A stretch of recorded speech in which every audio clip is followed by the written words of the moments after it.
Hi hello అండి, it's me వందన భార్గవ్. అక్కడ నిల్చున్నారే పెద్ద ఆయన గురించి చెప్తాను. ఆయన పాపం స్టార్ట్ చేశారు అంటే ఆయనతో పాటు ఇంకా కొంతమంది ఉన్నారు. ఆ అంకుల్తో పాటు ఇంకా కొంతమంది ఉన్నారు ఈ టెంపుల్ కోసం అని కష్టపడ్డ వాళ్ళు. పాపం వాళ్ళు చేశారు, కంకర ఇవన్నీ ఇసుక అన్నీ తెప్పించి చేశారు. మధ్యలోనే ఆగిపోయింది, ఎందుకంటే ఇంకా 20 lakhs దాకా అమౌంట్ పడుతుందంట టెంపుల్ మొత్తం పూర్తి అవ్వడానికి. అయ్యప్ప స్వామి టెంపుల్ అనేది ఇది శివాలయం అండి, పురాతన కాలమైన శివాలయము. ముల్కనూరు గ్రామంలో ఇప్పుడే ఫస్ట్ టైం అయ్యప్ప స్వామి టెంపుల్ నిర్మించారండి. మనం ఎంతో అమౌంట్ ఖర్చు చేసుకుంటున్నాము, దేనికో దుబారా ఖర్చులని అవి ఇవి అని ఫోన్ రీఛార్జ్ అని అనుకుంటున్నాం కదా, ఫోన్ రీఛార్జెస్ అని అన్నీ చేసుకుంటున్నాం. ఒక 100 రూపాయలండి దేవుడి కోసము, ఒక 100 రూపాయలు మనం ఫోన్పే ద్వారా దేవుడికి డొనేషన్ చేస్తే ఆ గుడికి మనం హెల్ప్ చేసిన వాళ్ళం అవుతామండి. అండ్ మోస్ట్లీ ఇంపార్టెంట్ ఏంటి అని అంటే, ఈ జూలై 22nd పడిపూజ, మహాపడిపూజ ఉందండి.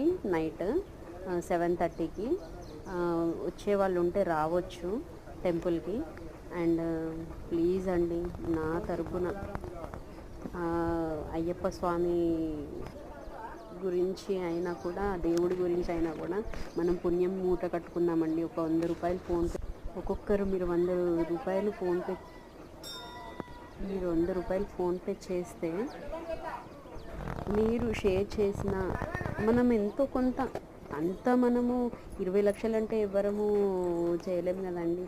రూపాయి కూడబెట్టుకుంటేనే ఎన్నో అమౌంట్ అవుతుంది. అలాగే 100 రూపాయలు ఒక్క మనిషి ద్వారా 100 రూపాయలు మనము తండ్రికి మనము డొనేషన్ చేసి ఆ టెంపుల్కి మన వంతు సాయం మనం చేస్తున్నాము అన్న ఫీలింగ్ మనకు ఉంటుంది కదండి. ఆ తండ్రి ఆశీస్సులు మనకి ఎప్పుడూ ఉండాలండి. ప్లీజ్ అండి, దయచేసి ఈ టెంపుల్కి సాయం చేద్దాము, హెల్ప్ చేద్దాము, మన వంతు హెల్ప్ మనం చేద్దాము. ఓం శ్రీ స్వామి శరణమయ్యప్ప. ఓం నమ శివాయ, ఓం నమ శివాయ, ఓం నమ శివాయ. వీడియో కాల్ చూడండి, తండ్రి యూట్యూబ్ ఛానల్ కానీ పాపం అండి, లోపల పెయింట్ వేయడానికి కూడా వాళ్ళకి కావట్లేదు. అయ్యగారు ఈయన మహారాష్ట్ర నుంచి వచ్చారు, తెలుగు రాదు, హిందీనే. జీతం ఇవ్వడానికి తనకి జీతం